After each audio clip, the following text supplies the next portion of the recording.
What's up guys, and welcome to FPL Today. Hope you're having a great Wednesday, and welcome to the weekly wildcard, where I pick a wildcard team based off the stats and football that I've seen so far this season that will hopefully help any of you playing your wildcard. Now, there will be game weeks where some of the players are the same as last game week's wildcard team, so we will get onto that as well.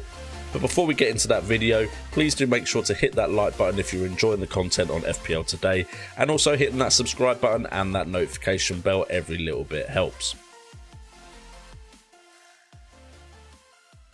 So let's get straight into the video, and we start off with our Game Week 6 wildcard team and see how it did in Game Week 7. Now, the team managed to get 46 points and was valued at 101.1 million. Now, the main performers, of course, were Son and Kane, who did bits, but also Danny Ings was a player I selected that did manage to get a return, as well as Sice in Game Week 6. Other than that, it was a pretty disappointing game week, but we will keep an eye on all the weekly wildcard teams, maybe give them an average score over the game week so we can see which wildcard team did the best. Looking at the team in front of me, I'm happy with the majority of those picks.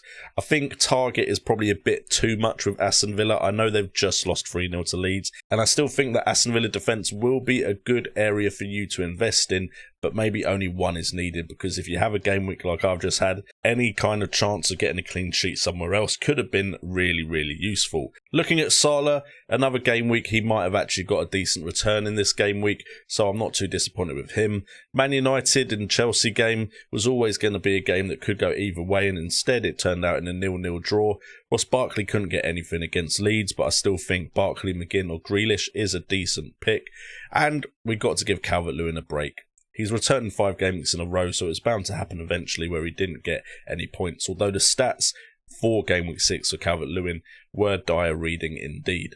So we move on to the Game Week 7 team, and there's a bunch of players that will keep their place in this starting 11. On screen you can see I'm sticking with Martinez as the choice goalkeeper to go to, with Kilman moving from the bench into the starting 11. Son, Salah, Calvert-Lewin and Kane have all either done enough in Game Week 6 or done enough over this season to keep their places in the wildcard team. However, as you can see, there's been a lot of changes. Lamptey is now out the side. While I think he's a very exciting right back, Brighton just seem to make too many errors, which lead to goals being scored against them and them not getting those clean sheets. Sice was downgraded to save money, and that meant we could upgrade elsewhere, which means we could get rid of target. Bruno Fernandes moves out, mainly to be able to fit in other players. And Danny Ings is out the side, despite the fact that he managed to get some points in Game Week 6. But all the players that have kept their spot, I'm happy with. I think Kilman has probably done enough to keep that place in the Wolves starting 11 for now, although there is the fear of rotation.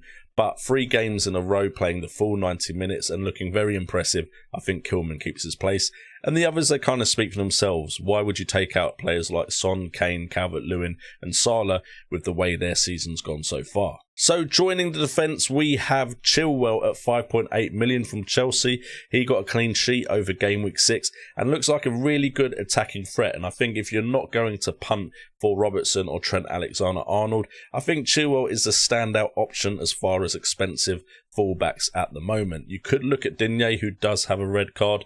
Apologies for missing that in the last video, but it has been shortened to only a 1-match ban, which is a plus.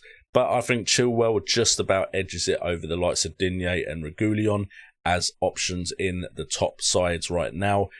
And I think he could get lots of decent returns in this Chelsea team as they start to look better with Thiago Silva and Mendy becoming part of that defence. And then joining him is Dallas at 4.5 million. That Leeds defence went and got a clean sheet over Game Week 6. And I think Dallas and Eiling are the ones that offer the attacking threat. I personally prefer Dallas, although I think Eiling might actually be a better player. I think Dallas is going to find himself in goal scoring opportunities more often and could outscore Eiling in the Fantasy Premier League. And then on the bench, we still have Basuma as my go-to £4.5 million midfielder, and Masuaka becomes another defender in the side, joining the Game Week 7 wildcard, because I think West Ham have looked very impressive defensively, and Masuaka does get forward. You could also look at the likes of Cresswell and Sufal, but I like Masuaka because of the price. And then Mitchell keeps his place because of his performances recently, although it is of course at risk due to PVA coming back.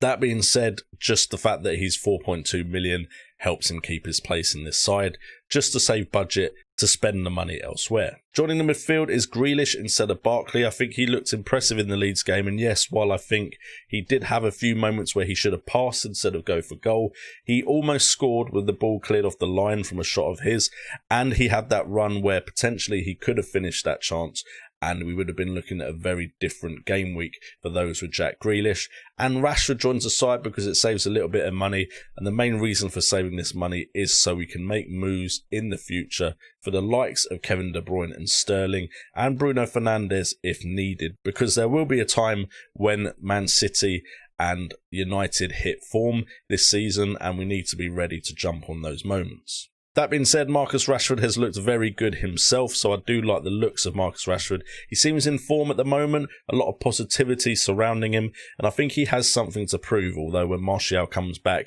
we might see him revert back to that inside forward role instead of the man leading the line. And of course, Cavani joining does have a bit of issues there as well, but you're only one transfer away from most players in the league, and then of course we have money in the bank to upgrade if we need to. And then up front, we add Patrick Bamford at 5.9 million. And I was really surprised by his stats, because at 5.9 million, you're looking at a striker that has actually had more shots on goal than Calvert-Lewin. He's also had more shots than Son and Rashford in this starting 11, and has only had 6 less than Kane and Salah, whilst he's also had only 1 less shot on target than Salah, with 11 and 2 less than Kane.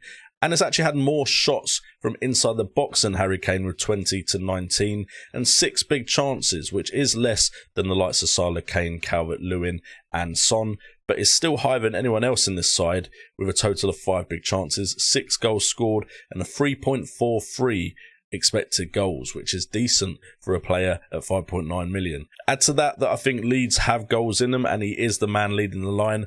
I potentially think Bamford is turning a corner, a bit like Calvert-Lewin has recently, and Bamford could prove to be a better striker than I gave him credit for when he got promoted with Leeds at the start of this season. So the Game Week 7 side in total will cost you 99.5 million, with 24.5 million of the budget used on forwards, 43.1 on the midfielders, and the defence and goalkeeper 31.9 million in total.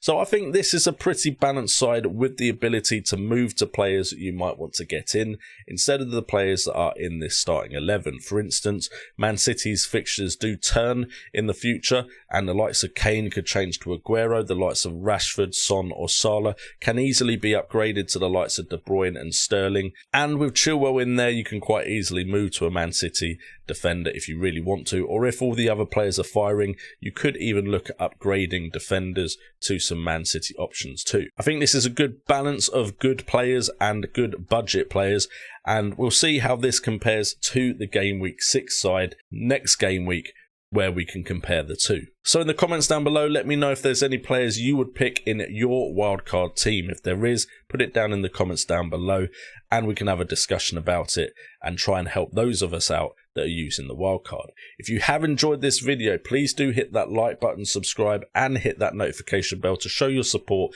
for FPL Today. Every little bit helps. I've been JNO, this has been FPL Today, and remember, it's all about the game.